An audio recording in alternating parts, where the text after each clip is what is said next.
ಮೂಡಾ ಕೇಸ್ನಲ್ಲಿ ಸಿಎಂ ಹಾಗೂ ಅವರ ಪತ್ನಿಗೆ ಕ್ಲೀನ್ ಚೀಟ್, ಯಾವುದೇ ಸಾಕ್ಷ್ಯ ಸಿಕ್ಕಿಲ್ಲ ಅಂತ ಲೋಕಾಯುಕ್ತ. ನಾಳೆ ಕೋರ್ಟ್ಗೆ ಬಿ ರಿಪೋರ್ಟ್ ಸಲ್ಲಿಕೆ. ಸಿಎಂಗೆ ರಿಲೀಫ್, ಇದು ಅವಿವೇಕಿಗಳು ಬರೆದ ರಿಪೋರ್ಟ್. ದೂರುದಾರ ಸ್ನೇಹಮಯಿ ಕೃಷ್ಣ ಸಿಟ್ಟು, ಇಡಿ ಸೀಸ್ ಮಾಡಿದ್ಯಾಕೆಯಿಂದ ಅಶೋಕ್.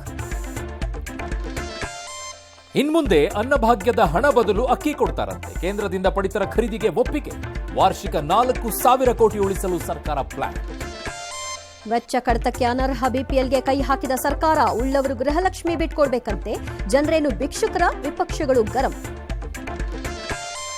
ತ್ರಿವೇಣಿ ಸಂಗಮದಲ್ಲಿ ನೀರು ಕುಡಿಯೋಕ್ಕೂ ಯೋಗ್ಯ. 56 ಕೋಟಿ ಭಕ್ತರ ನಂಬಿಕೆ ಜೊತೆಗೆ ಆಟ ಆಡಬೇಡಿ. ವಿಪಕ್ಷಗಳಿಗೆ ಯೋಗಿ ವಾರ್ನಿಂಗ್. ಟ್ರಂಪ್ ಬಳಿ ಸುಂಕ ವಿನಾಯಿತಿ ಕೇಳಿದ್ರ ಮೋದಿ. ಭಾರತಕ್ಕೆ ನೆರವೆಂದ ಅಮೆರಿಕ. ರಷ್ಯಾ ಜೊತೆ ಯುದ್ಧ, ಉಕ್ರೇನ್ ದೂಷಿಸಿದ ದೊಡ್ಡಣ್ಣ.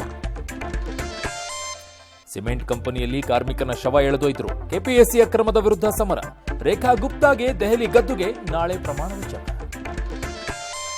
ಚಾಂಪಿಯನ್ಸ್ ಟ್ರೋಫಿಯಲ್ಲೂ ಪಾಕ್ ನೀಚ ಬುದ್ಧಿ.